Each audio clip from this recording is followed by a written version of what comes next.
Bienvenue sur la chaîne de Inokin France. Cette chaîne aura pour but de présenter les produits de chez Inokin, leur descriptif, leur composition et leur fonctionnement. Tout ceci en partenariat entre le pôle Inokin France et Seb et les Vapes.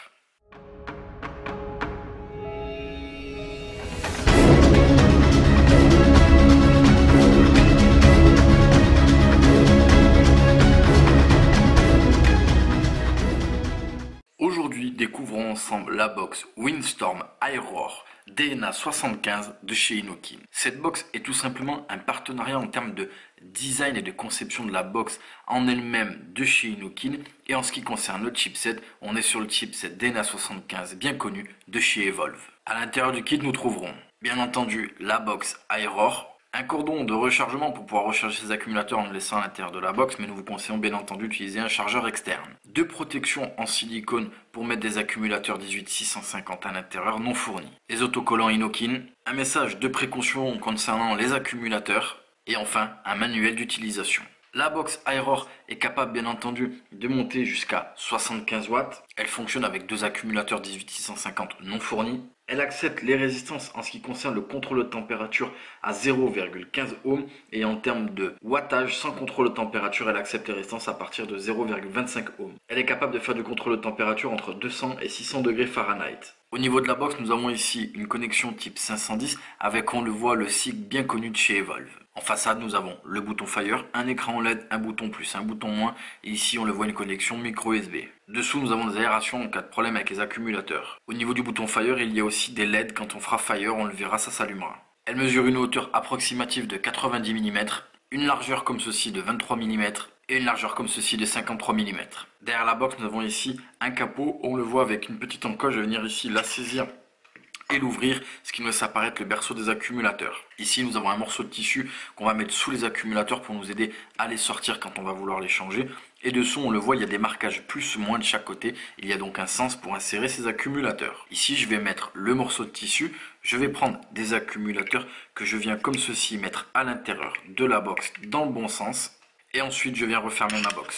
Ici, comme on peut le voir, la box est loquée. Je vais ici appuyer 5 fois sur le bouton pour la déloquer. Et comme vous le voyez là, il y a les LED, ma foi, qui sont assez jolis, un petit bleu-violet, très joli. Ici, présentement, on le voit, j'ai un témoin de charge. En haut, nous avons la résistance, présentement 0 puisqu'il n'y a aucune résistance montée sur la box. Dessous, nous avons les volts qui vont dépendre des watts demandés par rapport à la résistance. Et en dessous, nous avons les ampères de sortie.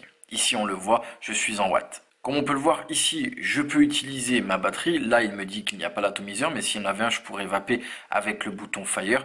Et ici, on le voit, si j'appuie, on me dit qu'il est bloqué. À savoir que les manipulations concernant cette box sont un petit peu particulières. On est sur un chipset de Evolve, le DNA 75, donc on va essayer de montrer les manipulations et ça sort vraiment de l'ordinaire. Ici, tout simplement, je vais appuyer sur le bouton plus et le bouton moins, ce qui va déloquer, comme vous le voyez ici, les watts, et je vais pouvoir les régler par un incrément de 0,1.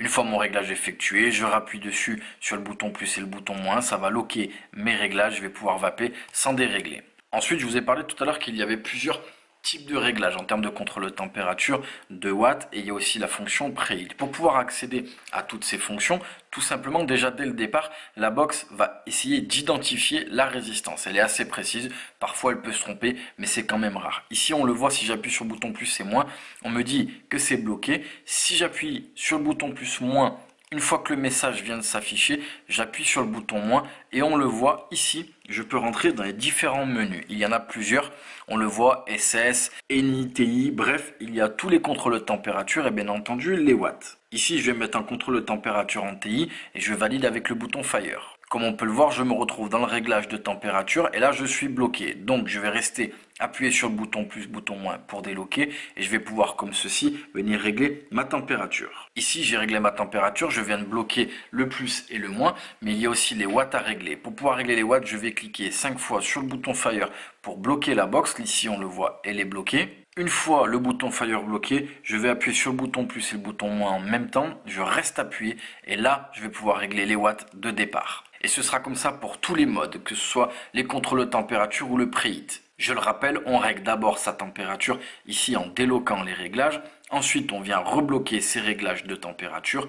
On vient bloquer la box avec le bouton Fire. Une fois la box bloquée, on reste appuyé ici et on va automatiquement passer sur le réglage des watts. Voilà pour les manipulations, ma foi, assez court puisque vous avez vu, c'est le même réglage pour tous les modes, que ce soit les différents types de contrôle de température ou la fonction preheat. Oui, effectivement, ça déstabilise. On n'a pas du tout l'habitude d'utiliser nos box comme ceci. Mais rappelez-vous, c'est un DNA 75 qui a été éprouvé et qui a été aimé largement du public. Ici, Innokin a voulu faire quelque chose d'un petit peu particulier avec Evo, donner son savoir-faire en termes de conception et de matériaux de box, mais mettre aussi au service des vapoteurs la précision et la puissance du DNA 75. C'est une box qui est faite pour avoir un petit peu de puissance, 75 watts ça commence à être pas mal avec deux accumulateurs 18650, ce qui nous laisse une bonne autonomie et avoir une box qui sort de l'ordinaire, mais qui est ultra compétitive. Une fois la prise en main comprise, là en caméra c'est un petit peu compliqué, mais une fois que vous aurez saisi comment elle fonctionne, ça va être un jeu d'enfant.